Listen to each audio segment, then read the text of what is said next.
Fala galera, tudo bem com vocês? Aqui mais uma vez o Wallace Zago, seu professor de Química, e hoje nós vamos falar sobre propriedades periódicas.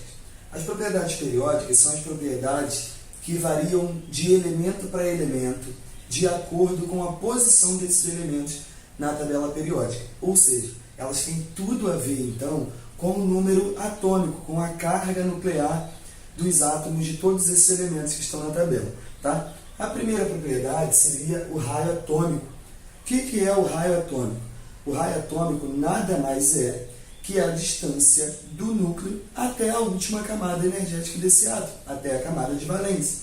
Se a gente imaginar que temos aqui a representação de um átomo, onde a gente tem aqui no núcleo suas cargas positivas, que são chamadas de prótons, e aqui, nessas linhazinhas, nós tivermos representadas as camadas desses átomos, a distância que vai do núcleo até a última camada, que a gente chama de camada de valência, essa distância a gente chama de raio atômico. Então, raio atômico é a distância do núcleo até a camada de valência. A gente já sabe que na nossa tabela periódica a gente tem as colunas verticais e tem as linhas horizontais. As colunas verticais representam os grupos e as linhas horizontais representam os períodos.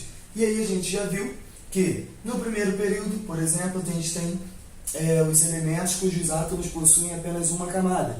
No segundo período, duas camadas. No terceiro período, três camadas. No quarto período, 4 camadas. No quinto, 5 camadas. No sexto, 6 camadas. E no sétimo período, a gente tem então 7 camadas. Agora, olhando aqui separadamente, como é que a gente identifica na prática qual é o tamanho do raio atômico dessa propriedade periódica? Comparando aqui, a gente sempre vai fazer comparativos, tá? Então, a gente tem aqui 3 exemplos: o átomo X, o átomo Y e o átomo A. E aí, aqui embaixo está representado o número atômico deles. X tem número atômico 3, Y tem número atômico 11 e A tem número atômico 5. Como é que eu faço para descobrir entre esses 3 quem tem maior ou menor raio? É muito simples. Primeira opção é você fazer distribuição eletrônica. Pega lá o seu número atômico e faz a distribuição eletrônica por subníveis de energia.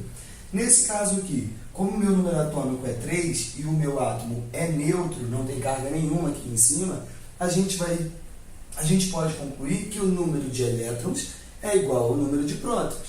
Então, é só eu pegar como referência aqui o meu número atômico e fazer a distribuição eletrônica por subníveis.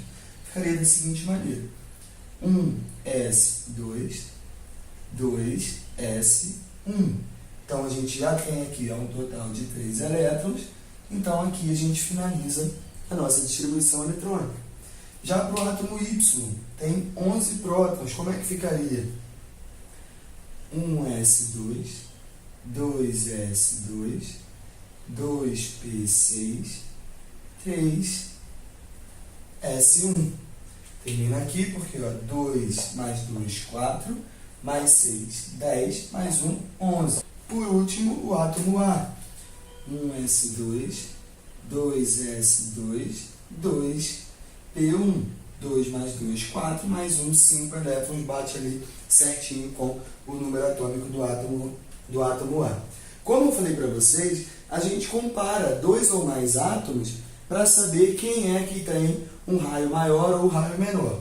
Se eu fosse comparar aqui os átomos X e Y, quem teria um raio maior? A gente tem que observar o seguinte: esse 1 aqui, 1s2, corresponde à camada 1. O 2s, esse 2 aqui, indica para a gente que chegamos na segunda camada energética desse átomo aqui. Aqui embaixo eu tenho, no átomo Y, eu tenho camada 1, tenho aqui a camada 2 e ainda tenho a camada 3. Ou seja, para o átomo Y, eu tenho 3 camadas de energia, 3 níveis de energia. Para o átomo X, eu tenho apenas 2. Se aqui embaixo, em Y, eu tenho um número de camadas maior, a distância do núcleo até a última camada também vai ser maior. Por outro lado, aqui em cima, em X, se eu tenho somente duas camadas, o raio de X vai ser menor do que o raio de Y, beleza? Agora, se eu for comparar aqui, ó, X com A, quem é que vai ter o maior ou o menor raio atômico? Aqui em X a gente já viu que tem duas camadas. Vou colocar aqui.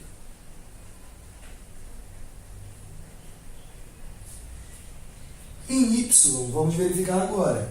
Temos aqui, ó, uma camada, que é a camada 1, e depois a gente tem aqui, ó, a camada 2, né? Então, aqui embaixo, no átomo A, a gente também tem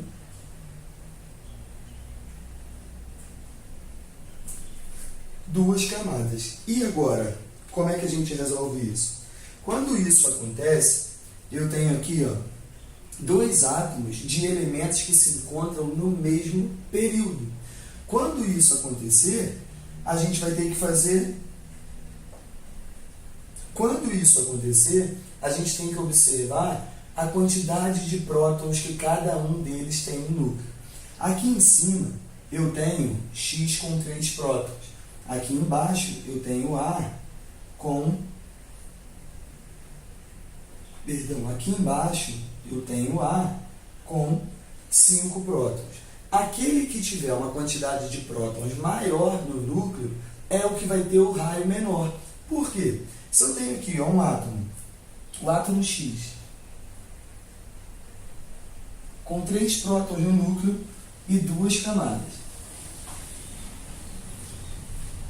Na camada 1 tem 2 elétrons. Na camada 2 tem um elétron só.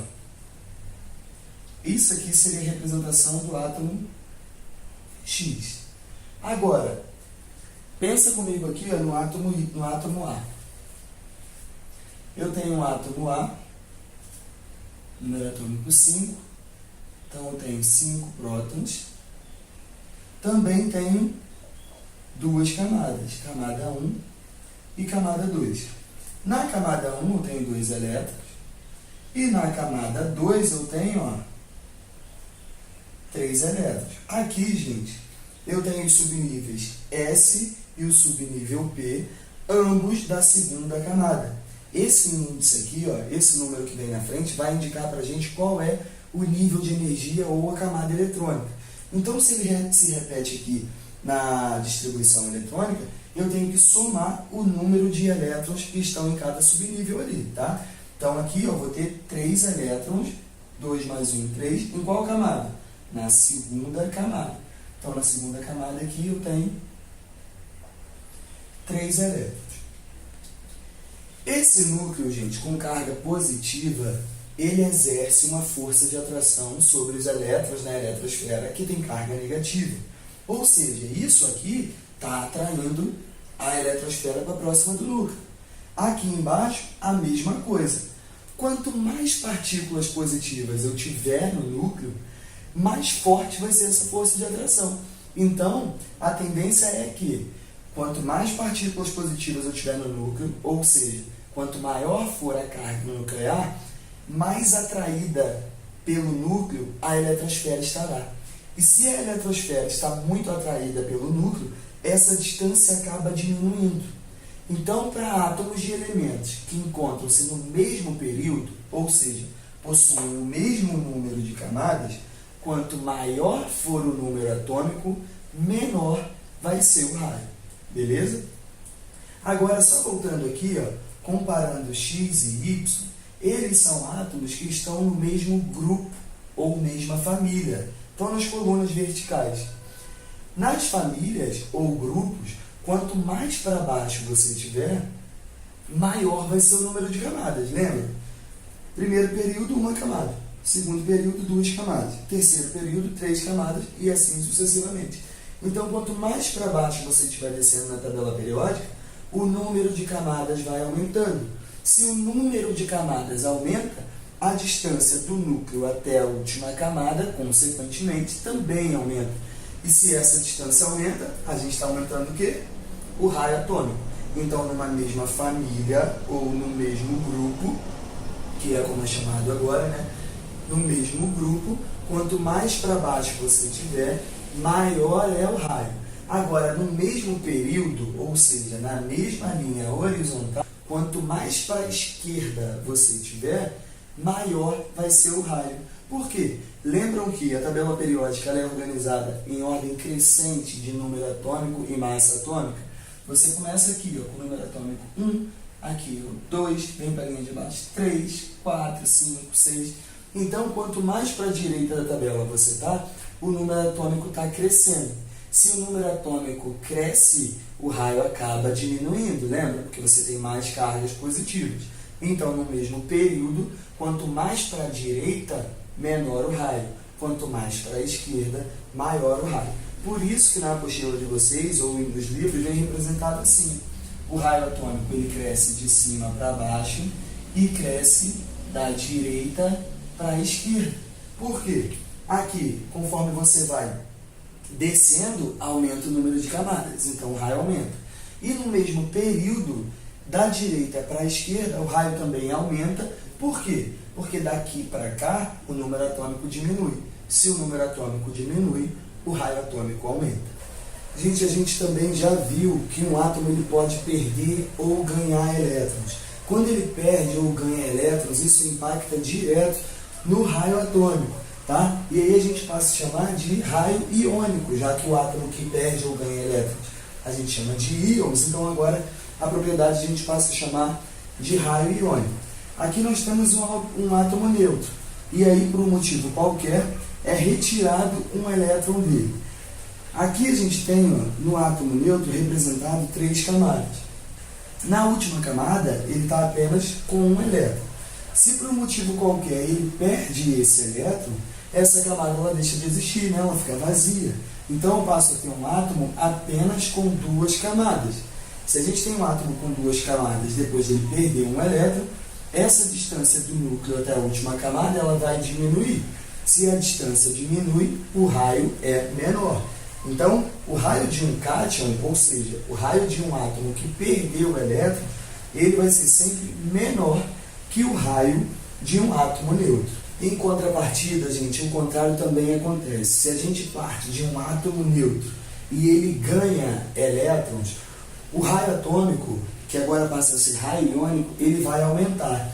Por quê? Se eu tenho uma quantidade de prótons no núcleo que está exercendo uma determinada atração pelos elétrons da eletrosfera, e eu acrescento mais elétrons nessa eletrosfera, que é o que está acontecendo aqui, ó, ganhando elétrons, essa interação, essa força de interação também vai ser compartilhada com os novos elétrons que estão chegando. Ou seja, vai ter mais gente para você dividir, para você compartilhar essa força. Então, o efeito de atração acaba se tornando um pouquinho menor. Como o efeito de atração se torna um pouquinho melhor, a eletrosfera acaba tendo a possibilidade de se distanciar um pouquinho mais do núcleo. Então, por mais que seja pequena essa variação, quando você adiciona elétrons a um átomo neutro, você acaba tendo uma variação no tamanho da eletrosfera. Você permite com que ela se afaste um pouquinho do núcleo. Isso caracteriza um aumento do raio. Então, o raio de um ânion, que é aquele átomo que ganhou elétrons, o raio dele sempre vai ser um pouco maior que o raio daquele átomo neutro que o originou, beleza? Fiquem ligados nisso. Galera, toda vez que vocês forem comparar as propriedades periódicas de átomos dos elementos químicos, seria muito interessante que vocês sempre fizessem a distribuição eletrônica por subníveis. E uma vez que vocês entendem bem o conceito do raio atômico, fica muito mais fácil de você compreender todas as propriedades periódicas, tá? O que acontece aqui? A gente tem mais uma propriedade periódica, que é a eletronegatividade. A eletronegatividade é a capacidade que um átomo possui de atrair elétrons para si.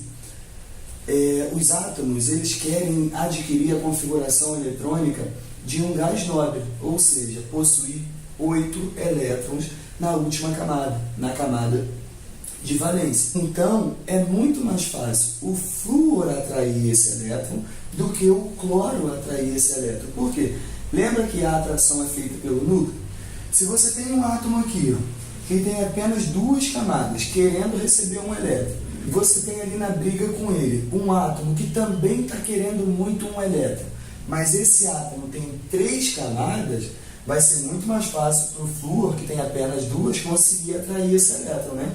Você tem uma quantidade de barreiras menor para esse elétron conseguir chegar, para esse elétron ser atraído. Então, quando a gente estiver comparando elementos que têm raios diferentes, quanto menor for o raio, ou seja, quanto menor for o número de camadas, mais eletronegativo vai ser o meu elemento, mais eletronegativo vai ser o átomo daquele elemento. Então, nesse caso aqui, o flúor seria mais eletronegativo do que o cloro. Se você olhar aí na sua tabela periódica, o flúor está no mesmo grupo que o cloro. O flúor está aqui, ó, e o cloro está ali embaixo. Então, o que acontece? Quando a gente estiver comparando átomos de elementos que estejam no mesmo grupo, quanto mais para cima tiver, mais eletronegativo vai ser. Então, num grupo ou família, a eletronegatividade ela vai crescer de baixo para cima. Ou seja, quanto mais para cima tiver, mais eletronegativo vai ser. Por quê? Porque o raio é menor. Se o raio é menor, esse átomo vai ter uma capacidade maior de atrair os elétrons para ele. Agora, se eu estiver comparando elementos que estejam no mesmo período, ou seja, na mesma linha horizontal, esse comportamento vai ser um pouquinho diferente. Vem aqui comigo. Se eu estiver comparando o flúor com o oxigênio, notem que, vou ajeitar aqui, ó, flúor com oxigênio. O flúor tem 2 camadas, ó, camada 2, e o oxigênio também tem 2 camadas, camada 2. Eles estão no segundo período da tabela periódica. Só que o flúor ele tem 7 elétrons na camada de valência e o oxigênio ele tem 6 elétrons na camada de valência. Então, quem vocês acham que vai atrair com mais facilidade esse elétron que está faltando? Provavelmente o flúor, né? E o que acontece? Lembram que quando a gente definiu o raio atômico, a gente falou que quanto maior fosse o número atômico, menor seria o raio? Então, nesse caso aqui, ó, comparando o flúor com o oxigênio, o flúor tem um número atômico maior. O número atômico dele é 9. Se o número atômico dele é maior que o do oxigênio, ele vai atrair mais a eletrosfera. Se ele atrai mais a eletrosfera, esse raio diminui. Se o raio diminui, a eletronegatividade aumenta. Então, no mesmo período, ou seja, para átomos que estejam na mesma linhazinha ali, ó, que é o caso do oxigênio e do flúor, a eletronegatividade vai crescer da esquerda para a direita. Ou seja, quanto mais para a direita tiver, maior vai ser a eletronegatividade para átomos do elemento que estejam no mesmo período. Por isso que, nesse caso, a eletronegatividade do flúor é maior do que a eletronegatividade do oxigênio. Detalhe, gente, essa propriedade periódica da eletronegatividade, ela não é muito adequada, não é adequada a gente atribuí-la para gases nobres. Por quê? Os gases nobres, eles já têm lá a sua estabilidade. Ele já tem os seus 8 elétrons na última camada, com exceção do hélio, que tem 2 e consegue ficar estável dessa maneira. Então, se eles já têm 8 elétrons e estão estáveis com isso, eles não possuem capacidade nenhuma de atrair elétrons para eles. Então, a gente não pode atribuir a eletronegatividade a um gás nobre por conta desse fator que a gente acabou de mencionar. Beleza? A próxima propriedade é a energia de ionização. A energia de ionização nada mais é que a energia que você precisa fornecer para arrancar elétrons de um átomo. Tá? Nós temos aqui, ó, o exemplo do sódio e do flúor. Mais uma vez, distribuição eletrônica. A gente chega aqui no sódio com 3 camadas e apenas um elétron na última camada dele. O flúor com 2 camadas, 2, então esses 2 aqui representam a segunda camada do flúor e ele tem 7 elétrons na última camada. falei para vocês que todas as propriedades vão ter relação com o raio atômico, tá? Nesse caso aqui, a energia de ionização, ela é inversamente proporcional ao raio. Quanto maior for o raio, menor vai ser a energia de ionização, tá? Então, nesse caso aqui, ó, como a gente tem o sódio com 3 camadas e o flúor com apenas 2 camadas, então é muito mais fácil eu arrancar um elétron do sódio do que do flúor. Por quê? Primeiro que, se eu tiro esse elétron aqui do átomo de sódio, essa camada aqui, ó, ela deixa de existir. Se ela deixa de existir, a última camada passa a ser quem? A camada 2. E quantos elétrons tem na camada 2? Tem os 8 elétrons. Então é muito interessante para o átomo de sódio perder esse elétron, porque se ele perde, ele adquire a configuração eletrônica de um gás nobre. Então, para ele, se é muito interessante perder, você não precisa fornecer tanta energia assim. Então, se você não precisa fornecer tanta energia, a energia de ionização dele é baixa. Agora, aqui no flúor, ele está com 7 elétrons na última camada. Ele quer a todo custo ganhar um elétron para adquirir a configuração eletrônica de um gás nobre. Então, para você arrancar um elétron aqui do átomo de flúor, é muito mais difícil. Você teria que fornecer uma energia muito maior do que aqui no átomo de sódio. Então, o que acontece? À medida que o raio aumenta, você diminui a energia de ionização.